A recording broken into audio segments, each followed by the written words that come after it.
Hi, I'm Ryan Szymanski, curator for Battleship New Jersey Museum and Memorial. And today, we're going to talk about the term ace and what that means. The thought for talking about this is the war that Russia as an aggressor has launched against the sovereign state of Ukraine. And the reports coming out of there that are still unconfirmed at this point about the ghost of Kyiv. So as of today, February 28th, 2022 is the day we're filming this, reports of this being a single pilot are still unconfirmed, but that is the popular perception right now. And certainly important Ukrainian figures and political networks are running with this because it's a great morale boost to attribute this all to a single pilot. But it's still unclear, and I'm sure within the next couple of weeks we'll have more information about this individual. But I want to talk about ace and ace in a day. So starting around World War I, where these fighter pilots are starting to dominate the news headlines, ground combat is completely stationary, naval combat isn't really happening to any significant degree. So these one-on-one knights of the sky air combat dogfights are really dominating the news and providing the people with popular heroes. So at that point, various countries all come to pretty similar conclusions all around the same time in 1915, that if you are able to shoot down 5 aircraft, that will make you an ace. It wasn't all 5 at that time. Imperial Germany, it was 8 aircraft, but it has standardized by the modern day that if you're able to shoot down 5 aircraft, that makes you an ace. And this is, believe it or not, a relatively rare thing, with the exception of occasions like World War II. Battleship New Jersey Museum and Memorial does not have any fighter planes. I'm standing here in front of one of our 20mm guns. Guns like these and the other anti-aircraft batteries that make up part of the ship behind me accounted for 20 Japanese aircraft during World War II, which would make the battleship a quadruple ace if ships could get that status. Really, it just applies to folks who are dogfighting, one-on-one aircraft engagements. Now, like I said, during World War II, there's lots of aces. There's lots of aerial combat. There's lots of airplanes. There's lots of guys with experience.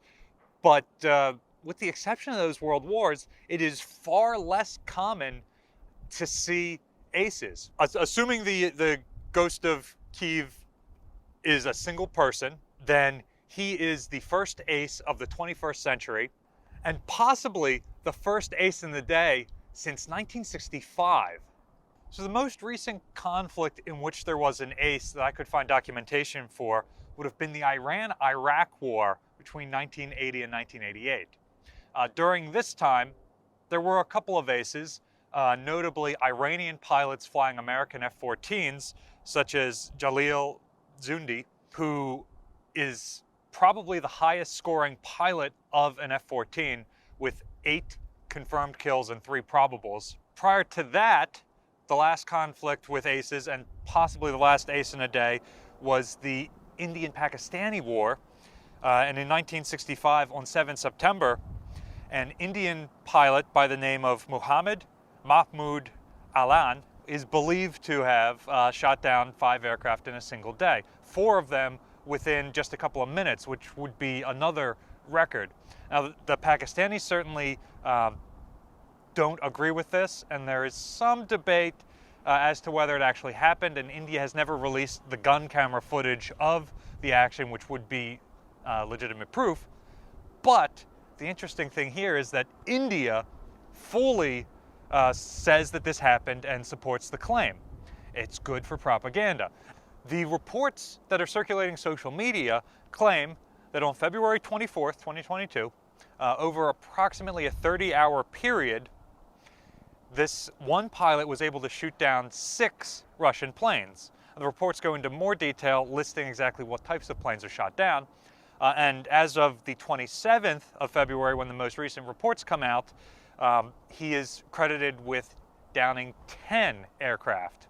Again, this certainly isn't impossible. We've seen it before, but it is uncommon, especially in modern air forces. So, again, we are filming this on the 28th, and we still don't have full information.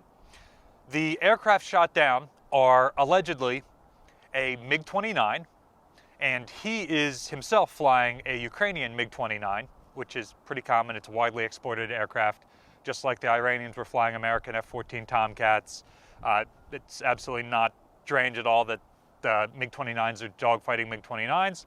In fact, sense that a Ukrainian pilot would be this successful against similar aircraft because in training he has almost certainly engaged other similar aircraft to his own in mock dogfights. So it's not at all surprising that he's able to down a MiG-29. He downed a MiG-27 and two MiG-35s. These are like frontline, modern Russian aircraft, and I can't really tell the difference between the two. They're both in the same Su-27 design family, with the Su-35 being slightly updated and getting a new number. And he shot down two Su-25s, which is a Russian ground attack aircraft, roughly comparable to the American A-10, my beloved Warthog. So those probably weren't much of a challenge to shoot down. They're not true air-to-air dogfighters, but the fact that he shoots down two Su-35s and an Su-27 is pretty impressive.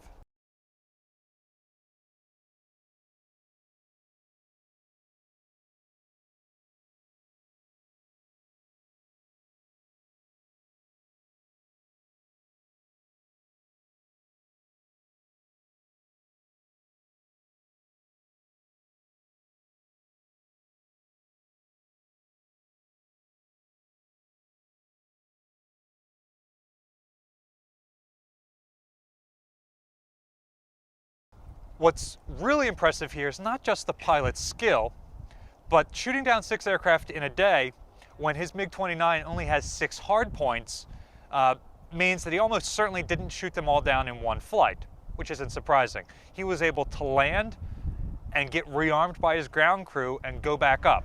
So the fact that Ukraine is able to maintain high-tempo operations and their air defenses have still, several days into this war, not been suppressed by Russia is very impressive to me.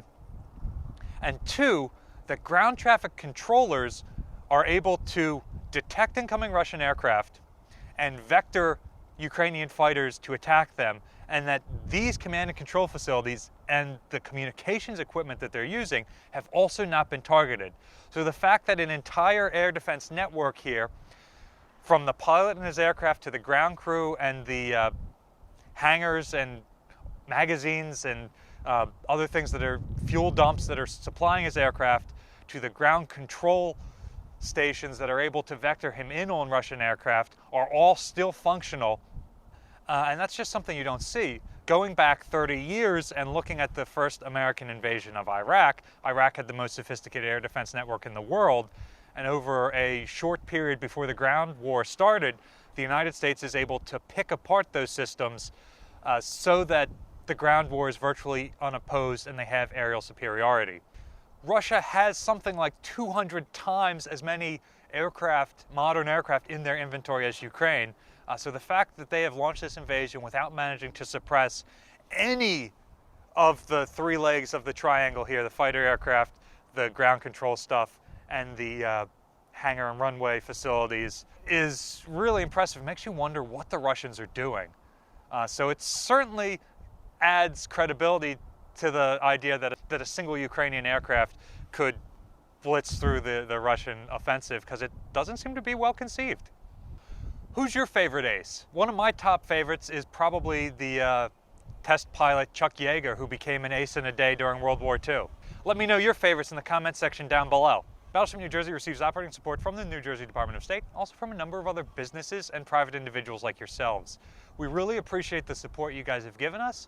You can support us by donating at the link below, or by liking, sharing, and subscribing so more people find out about our channel and our museum. Thanks for watching.